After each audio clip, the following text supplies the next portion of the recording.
क्या कहते हैं देखो आप, बांधा जाग जाग नरे जाग रे। गुरु महाराज कहते हैं, मैंने आपको एक एक उदाहरण देता हूं सभी का। नरक कैसा है ये सब बातें हम देखेंगे। गुरु महाराज इसलिए कहते हैं, बांधा जाग जाग नर जाग रे, सोयर काय बिगूचे मूरख, उठ भजन सुलाग रे। गुरु महाराज कहते हैं, हे मूर्ख, सो के क्या करता है तू?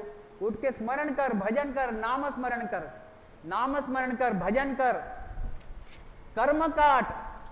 क्या कहता है? कर्म काट, भजन कर, और कर्म काट के उस निकर्मी देश में जा। निकर्मी देश में, ये कर्मी देश है, यहां पे मत रहे, यहां से निकल। ऊट भजन सु लाग रे। क्या कहते हैं आगे? तू सिर गजब काल की आई, सब कुल देखत लूटे, तीन लोग वो राम बिना रे, काहू जाय न छूटे। कितना अंदर से बोल रहे गुरु महाराज, विचार करो। हम खाली साखी सुनते और छोड़ देते उसको। क्या कहते? तो सिर गजब काल की आई। अरे तेरे सिर पे काल बैठा हुआ है, गजब खतरनाक काल तेरे सिर पे बैठा हुआ है। ये काल है, काल। ये देखो, हमको दिख रहा क्या हमारे सिर पे काल बैठा हुआ है? नहीं दिख रहा ना। यह संचित कर्म, यह संचित कर्म जो है, इस संचित कर्म के रूप में हमारे सिर पे काल बैठा हुआ है। काल यानी कर्म, कर्म यानी काल। दिमाग में रख लो एक चीज, इस संचित कर्म हम ले लेके घूम रहे हैं, जिसमें पुण्य कर्म है और जिसमें और पाप कर्म है। संचित कर्म में है क्या? ये पुण्य कर्म है और पाप कर्म है। यह काल के रूप में हमारे सामने कब आ जाएंगे पता नहीं चलता। तो सिर गजब काल की आई, सब कुड़ देखत लूटे। हम बैठे बैठे मस्त चाय पी रहे, चाय पी रहे, और हार्ट अटैक आ गया और गया, विषय खत्म। समझ में आई बात? तो सब कुड़ देखत लूटे, सब हमारे आजू बाजू बैठे हुए, पिताजी है, मम्मी है, बीबी, बच्चे, सब हमारे आजू बाजू बैठे हुए हैं, सब हमारे आजू बाजू बैठे हुए देखते ना हम लोग। और चाय पीते पीते ये तो रवाना हो जाता। तीन लोग वो राम बिना रे, काहू जाए न छूटे। बहुत बढ़िया साखी है। गुरु महाराज कहते हैं, यह तीन लोग 14 भवन, यह तीन लोग 14 भवन, और यह तीन ब्रह्म के 13 लोग, यह काल का राज है, यह कर्म का राज है। मेरे हर शब्द पे ख्याल रखना, हर शब्द आगे काम आएगा आगे के सत्संगत में। ये कर्म का राज है। तो गुरु महाराज कहते हैं, तुम्हारे पास जब तक कर्म है तब तक तुम छूटोगे नहीं। तीन लोग में कहीं भी चले जाओ, तीन लोग वो राम बिना रे, जैसा हमने लिया। अगर हमने विष्णु जी की भक्ति की तो वैकुंठ में जाएंगे, वहां के पुण्य कर्म भोग लेंगे। पुण्य कर्म खत्म होने के बाद पाप भोगने के लिए वापस नरक में आएंगे, छूटेंगे नहीं। शंकर जी की भक्ति की, शंकर जी के देश में जाएंगे, जाएंगे जरूर, क्योंकि शंकर जी, विष्णु जी, इनकी भक्ति करने के बाद इनका फल मिलता है, मगर आत्मा को परम मोक्ष नहीं मिलता। ये ख्याल में लाओ चीज। हमारे आत्मा की जरूरत क्या है? हमारे आत्मा की जरूरत है परम मोक्ष, यानी उस सस्वरूप परमात्मा के देश में जाना, जहां पे सुख ही सुख है, सुख ही सुख है। आगे आएंगे वो तीन लोग वो राम बिना रे, काहू जाए न छूटे। क्या कहते आगे देखो आप, तेरी जोय फजीती वेला, अंत काल के माई, तेरी जोय फजीती वेला, अंत काल के माई, पड़सी मार गणी गुरु जाति, कोय छुड़ावे नाई। गुरु महाराज कितने दयालु है। यह उनके रिलेटिव नहीं है, ये दादा दादी, नाना नानी, काका काकी, बाल बच्चे नहीं है। ये सब हंस है जो संसार में रम रहे, उनको गुरु महाराज दया के रूप में बोल रहे ये चीजें। अरे तेरी बहुत फजीती होंगी, तेरी जो है फजीती वेला, अंत काल के माए। जिस दिन शरीर छूटेगा उस दिन तेरी फजीती होंगी।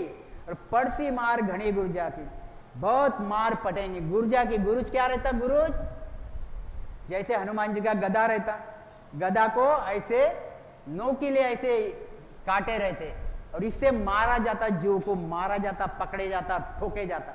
पड़सी मार घनी गुर्जा की कोई छुड़ावे नहीं। देखो मेरे शब्द पे ख्याल रखो। तब तो माँ बाप तो यहां पे रह जाते, जब शरीर छूट जाएगा, जब माँ बाप बाल बच्चे बीबी ये तो यहां रह जाएंगे, वो तो वहां तक जाएंगे नहीं, बराबर। और जो हमने हमारे साथ जमा की थी पूंजी, कौन सी पूंजी जमा की थी? पुण्य कर्म, ब्रह्मा जी की भक्ति, शंकर जी की भक्ति, विष्णु जी की भक्ति, ये भी बचाती नहीं। एक मेरे चीज पे ख्याल रख लो, ये भी बचाते नहीं। यह विष्णु जी बोलेंगे भाई तू मेरे देश में आ, मैं तेरी खूब सेवा करूंगा, खूब सुख दूंगा। और मेरे देश के तेरे पुण्य कर्म अगर खत्म हो गए, फिर मेरे हाथ में कुछ नहीं रहा, फिर तुझे झकोले खाते रहे, तू नरक में जा, तू 84 में जा, तू जहां जा वहां जा। मेरी एरिया फक्त विष्णु के लोक की, शंकर जी कहते मेरी एरिया कैलाश तक की, ब्रह्मा जी कहते मेरी एरिया सतलोक तक, और देवी देवता कहते मेरी एरिया स्वर्ग तक। मेरी भक्ति की स्वर्ग में आ जा, मेरी भक्ति की वैकुंठ में आ जा, मेरी भक्ति की शंकर के देश में चले जा, शंकर के देश में आ जा। कहने का मतलब जब यमराज का पाला पड़ेगा, ये कोई भी साथ में आते नहीं, भोगना ही पड़ता। इसलिए गुरु महाराज कहते पड़सी मार घनी गुर्जा की कोई छुड़ावे नहीं। जिसकी जिसकी तूने भक्ति किया, ये तुझे कोई भी छुड़ाने आएंगे नहीं। अगर तू राम राम की भक्ति करेगा, मेरे शब्द पे ख्याल रखना, अगर तू राम राम की भक्ति करेगा तो तेरे कर्म कट जाएंगे, पाप कर्म भी और पुण्य कर्म भी, दोनों भी कट जाएंगे। दोनों भी अगर कट गए तेरे पास अगर कर्म ही नहीं रहा, तो तुझे यह धर्मराज के पास जाने की जरूरत पड़ेगी नहीं, धर्मराज के पास भी जाने की जरूरत पड़ेगी नहीं, और तुझे न ब्रह्मा विष्णु शंकर और नरक यहां पे भी जाने की जरूरत पड़ेगी नहीं। ये चीज ख्याल में लाओ। क्या कहते? कोई छुड़ावे नहीं। नरक कुंड दो जख दुख भारी, प्रलयो कयो ना जावे। नरक कुंड दो जख दुख भारी, प्रलयो कयो ना जावे।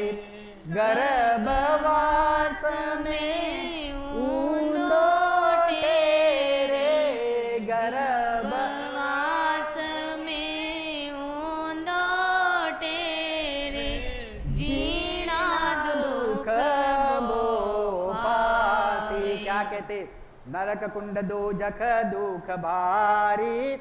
अब यहाँ पे मस्त बैठा है, मस्त बातें कर रहा, बड़ी बड़ी डिंकी हाँक रहा, मैं ऐसा करता, मैं वैसा करता, मैं वैसा करता, और जाने का टाइम आ गया, हो गया आड़ा। अब क्या कैसा करता? अब जो लिखा हुआ है वो तेरे साथ होगा। पुण्य कर्म है, पुण्य के देश में जाएगा, पाप कर्म है, पाप के देश में जाएगा। और जो निकर्मी बन गया, जिसने पाप पुण्य खत्म कर दिए, उसके लिए बाकायदा क्या आएगा? विमान आएगा। कहां से? सतस्वरूप परमात्मा के देश से राजे के साथ बढ़िया बढ़िया जाएगा। यह बांध के जाएगा, पाप और पुण्य की बेड़ी बांध के जाएगा। गुरु महाराज कहते हैं कि यह कैसा बांध के जाता, देख क्या कहते हैं आगे। इसके पहले की नरक कुंड दो जख दुख भारी। अब नरक कुंड कितना दुखी है, कितना दुख है उसमें। देखो इसमें क्या कहते हैं। यह जस्ट नॉलेज के लिए इंटरनेट से लिए हुए फोटो है। जैसा धर्मराज बैठता यहाँ पे, यह यमदूत लेके आते हंस को, यहाँ लाके इसके सामने उसका हिसाब किताब होता। फिर उसके आगे क्या बताते हैं कि यह यमराज के दरबार में हिसाब किताब हुआ। फिर उसको नरक कुंड ये भुगवाए जाते, एक एक अलग अलग अलग अलग। कितने नरक कुंड है? 84 लाख योनिया। 84 लाख योनिया तो है ही, 84 नरक कुंड बड़े बड़े हैं। और ऐसे तो बहुत नरक कुंड है। तमिसरा नरक, क्या कहते हैं, और आगे नेत्रहीन कर देता है यहाँ पे नरक में, अंधतामिसरा नरक, और क्या कहते हैं, कुंभी पाक नरम, गरम तेल में उबालते हैं। मतलब ये देख के डरो, डर के राम राम करो। मतलब सुखी रह के सो मत चादर ओढ़ के, चादर ओढ़ के सोने से कुछ होने वाला नहीं है। इसमें ही जाना है, 1001 टक्का जाना है, बिल्कुल छूटोगे नहीं। क्या कहते? हसी पत्र नरक, और ये इस पे हत्ती पर दे रहा, उसको जान ले रहा। तप्त सुरमी नरक, और क्या है? ये देखो सब प्राणरोध नरक और विषानक नरक, सारमेदाय नरक, और क्या क्या है, अविची नरक, और क्या है शूलपुत्र नरक, और क्या है अयप्पा नरक। ये देखो आप डायग्राम, काला सुथिरा नरक, यहाँ पे ऐसा उबाला जाता, पर्यावर्तन नरक, ये देखो कैसा है, ये देखो कालसूत्र नरक, और आगे देखो ये हो गए नरक के नरक, और ये हो गया जमीन पर का नरक, जो जमीन पे नरक है, गर्भ में जो आता है आदमी, ये जमीन पर का नरक है। सबसे भारी नरक 84 नरक से सबसे ज्यादा भारी नरक इसको माने जाता है। गुरु महाराज ने वाणी में भी लिखा है, संतों ने भी लिखा है। ये 9 महीने अंदर रहना, इससे भारी नरक संसार में कोई भी नहीं है। क्या कहते गुरु महाराज देखो, नरक कुंड दो जख दुख भारी, प्रलयो कयो नहीं जावे। पहले तो आपने नरक कुंड देख लिए, 2 जग देख लिया, फिर प्रलयो कहो न जावे, कितनी बार मरेगा, कितनी बार जन्मेगा, बोले नहीं जाता। कैसी बात है देखो आप, देखो आप, जैसे कुत्ता बनता फिर मरता, हो गया प्रलय, इसमें आत्मा बैठा हुआ है हमारा, फिर कुत्ता बन के फिर बिल्ली बनता फिर मरता, गाय बनता फिर मरता, सांप बनता फिर मरता। ये ऐसा अलग अलग प्रकार से हमारे प्रलय होते। गुरु महाराज ये प्रलय के बारे में बोलते हैं। संसार के लोग बोलते हैं यार प्रलय किसने देखा, जब से पैदा हुए